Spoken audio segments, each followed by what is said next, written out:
Thanks. I'm really excited to come and talk to you guys. Hopefully we keep this under 3 hours, and we'll go from there. What I found interesting, the title of my thesis was Alexander Napoleon, How Small Decisions in the Largest Battles Changed the Course of History. And the whole premise behind it is a lot of times we think about the results. Okay, Alexander won Gaugamela, Napoleon lost Waterloo, but why?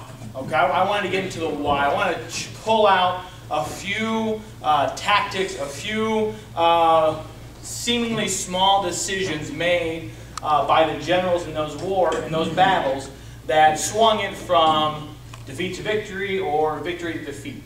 So today we're going to kind of go through and talk a little bit about, we'll start with Alexander, then we'll go to Napoleon, kind of talk about a few of those decisions that they made. What I find interesting about Alexander the Great and Napoleon Bonaparte is that they both had a lot of success early on. Alexander the Great was born to Philip II of Macedon, who revolutionized warfare tactics, rejoined the Greek Empire after it had fallen apart. Alexander, was a general of the greatest cavalry of the time. By the time he was 18 years old, he was leading an empire after his father was assassinated at the age of 20. And by the time he was 30, he had conquered all the land from Greece to India in 10 years of his reign, by 30 years old, before he died of typhus or typhoid, or they don't really know. Napoleon Bonaparte, similar, was very successful kind of teenage years on.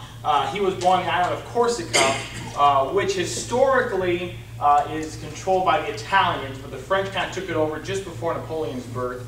Napoleon's father was a high-ranking official on Corsica, kind of an outcast, but it allowed Napoleon to go through the military schooling of the nobility in France, but he was always kind of an outsider. So he spent a lot of time reading books, going over tactics, mathematics he was huge into.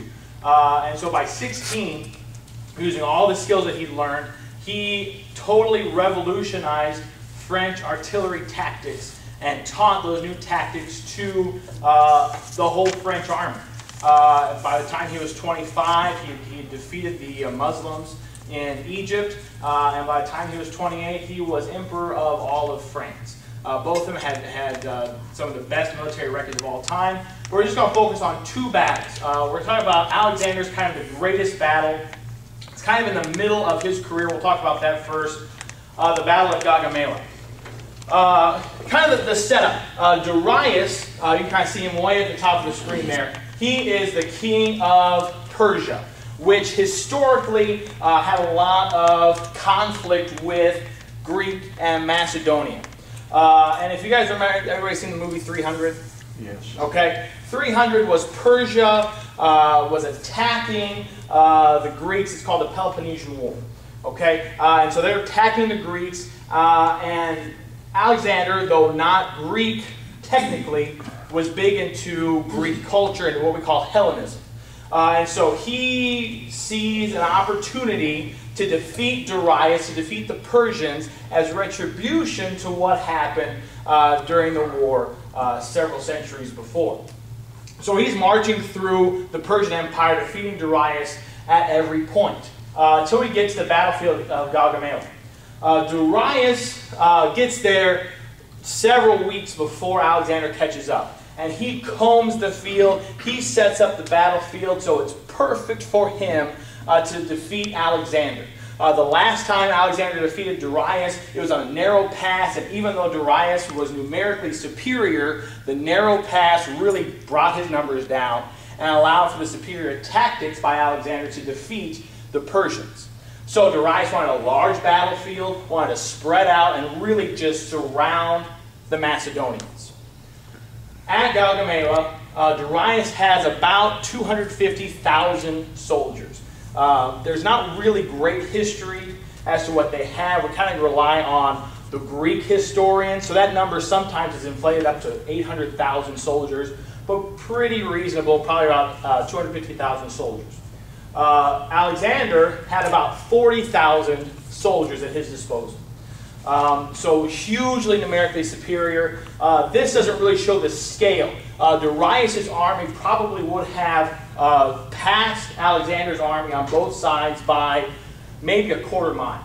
Okay, we're looking at huge ability to surround Alexander's army. So the night before the battle, typically during this time period, warfare generally is stated, if you have a smaller force, you'll attack at night, catch them by surprise, and hopefully kind of push them off the field before they're really ready for you. And so Alexander's generals the night before are saying, Alexander, we should attack now. He's not going to be ready for us. We should attack. We should attack. But Alexander said, no, we're going to wait back. It's kind of the first big decision that he made that's going to make a big difference in the battlefield. We're going to wait till morning to attack. We want our soldiers to be well rested. They've been traveling a lot. So the Macedonians spend the night before the battle hanging out, okay, sleeping, resting. Darius knows that tactic.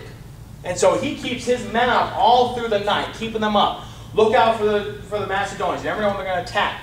And so by the time we get to the battlefield on this morning, the Persians are exhausted. They're up all night.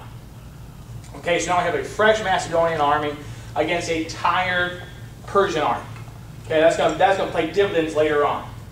Okay, now I want you to focus over here. This is going to be a really major part of the battle because of what their job is. But what Alexander did on both flanks, he put them in what's called echelon formation, which basically has them kind of back at this angle, facing out to kind of counteract any sort of flanking maneuver by the enemy. Okay, Parmenion, his job is going to be to hold the line. Okay, so this whole battle, he's basically setting up this part of his flank, Alexander is, to bear the brunt of a Persian offensive. Okay, so Parmenion has a huge responsibility right now. What Alexander is going to do, we'll see him here on the right of the line, that is what's called the Companion Cavalry. That is the best cavalry constructed to that point in time that Alexander had been leading for almost a decade at this point in his life. Okay, and so what he did is he saw that Darius has all this cavalry in front. These boxes with the one line in it, those are cavalry units. Okay, so Alexander's goal is to get to Darius. Okay, but he's got to get through all these first. So he decides to head away from the battle to the right. Okay, Darius sees this movement and thinks one of two things. One, Alexander is trying to leave the battlefield, and we're not going to let that happen. Or two, he's going to try and outflank the Persians and do what's called the hammer and anvil tactic, where the cavalry is going to push the Persian military onto the waiting sarissa. Those are the long spears that the phalanx uses, and basically just crush them like a hammer on an anvil. Okay, so he starts moving to the right. Darius tells his cavalry to start moving with him. Okay, so now we have all this cavalry moving away from the battlefield early on in the morning. While that's happening, the Persian right is going to attack the Macedonian left. Okay? Specifically using these chariots. I think the next page has them on. Okay. These are called side chariots. And what's interesting about them are these swords here on the wheels. Up until this battle, any time a side chariot was used, they won. So they're really good against a phalanx. This is a phalanx right here.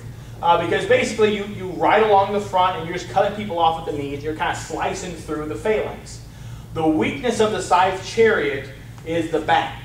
So what Alexander's army did, okay, is they just, as the side chariots came forward, the phalanx would just open up and allow the side chariots to ride through, and as the side chariots going through the line, they would turn around and they'd slice the drivers and kill the horses, and really the casualties by the side chariots were very small, and really negated a huge advantage that Darius thought he had. And actually, up until the medieval times, this is the last time side chariots are used in battle.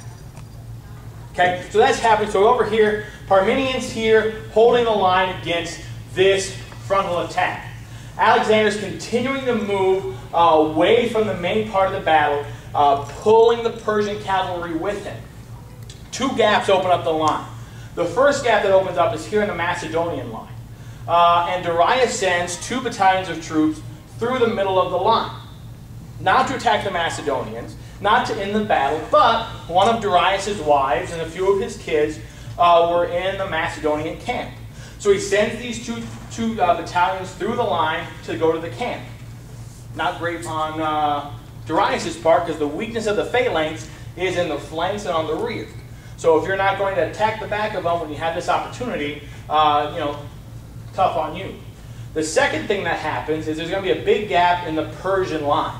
And so what Alexander does, his cavalry is moving away from the battlefield, and as soon as he sees that gap open up, he turns the entire cavalry unit 160 degrees to attack that line. In order to prevent the Persian cavalry from doing the same thing, what was running behind the Macedonian line was a battalion of what's called peltasts. And those are the troops that use spears and arrows and slings and rocks, and they pelt you with things. And so as the Macedonians make the turn, the peltasts, that's their cue to start just swarming the Persian cavalry, to slow them down, to allow Alexander to attack the Persian line, and he heads right for Darius. Okay? The goal of this battle is to kill Darius, to become king and ruler of all Asia.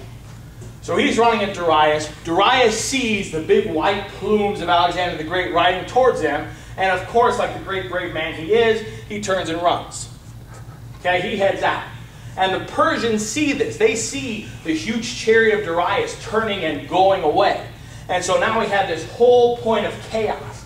And Alexander begins to go after Darius. But then just before he kind of gets to him, he stops, realizing that Parmenion is still in the throes of a huge battle there. So Alexander begins fighting back against these retreating Persians to help support Parmenion and his troops. Because the reality is, had he killed Darius and Parmenion's troops had fallen, he would not have had the manpower or the military force to sustain him being ruler of Asia. Okay? So we have to stop all that as well. Eventually, they push back the Persians, and this battle is won. A few days later, Darius is killed by his brother, who, when Alexander finds out, Alexander kills his brother to get even, because he wanted to kill Darius. Becomes ruler of all Asia, and this is kind of the pinnacle moment of his career. All right, we're going to... Oh, there's that. Okay, we're going to really quickly go through Waterloo. This is the battlefield of Waterloo with Napoleon Bonaparte. This is after he was exiled at St. Elba. He comes back. This is the end of his 100 days reign after he is exiled. Okay, so they meet on Waterloo. There's a ridge on both ends of the battlefield. We have the British led by the Duke of Wellington to the north. We have Napoleon and the French to the south. And then coming up are the Prussians, which are going to help support the British in a little bit. Okay, we want to focus on this part of the battlefield for just a second. There are 2 major points here. Gaugamela and La Haye-Saint are these kind of fortified farmhouses built of stone that the British have very early on in the battle, and they're going to serve as speed bumps to Napoleon's advances through the battlefield. So Napoleon, what should have done is early in the battle devote a lot of men to capturing these 2 farmhouses. Instead, he kind of sends these scouting forces there to kind of skirmish with them, and it takes him most of the day to capture either of these battles. Another thing that Napoleon does is he waits. He wanted to start the battle about 9 o'clock, but there was a lot of rain, it was wet, and he wanted his cannonballs to ricochet over the hill and down into the British lines, but because of the moisture, they would have just stuck and not been very effective. So he waits for a couple hours, which really just allows Wellington to get his troops more prepared for battle. Eventually, about 11 o'clock, D'Erlon begins his advance across the field into the British line. Napoleon used a very similar tactic to the Greeks. He used a Greek phalanx style, which is very intimidating looking, but it only allows for a couple of your lines to fire. So while you may have a battalion of several 10,000, 15,000 men coming on the field, you may only have 1,000 or 2,000 muskets able to be fired because of how deep that block is. Wellington spread his men out as far as he could, so just had a couple of lines, so that when he fires, everything would go, all the muskets would fire at the same time into the line. So D'Erlon comes over the ridge, his first 1,000 men shoot their muskets, and they are return fired by 30,000 British as they fire in, wipe out D'Erlon. Oops. We'll finish up here this way. Okay. Eventually, Ney, who is kind of the general in charge, Napoleon was not really on the battlefield because of his illness. Ney takes over his cavalry, charges across the valley into the British lines time and again, and is disintegrated over again as they continue to drive in a very strong and very heavy British musket fire, essentially wiping out the French cavalry. Eventually, after that cavalry charge is happening, the Prussians come and support the British. There's a huge frontal assault by the British and Prussians across the field, and they push back the French. And the French, kind of the elite troops, the old guard, stay back as a rear guard to prevent the British from wiping out the entire French military and allowing Napoleon and his men to escape. Napoleon eventually is captured as he's boarding a boat to America. Actually, he's captured off that boat and is exiled to St. Helena, where he dies of syphilis just a few years later. Okay, so that's the abridged version.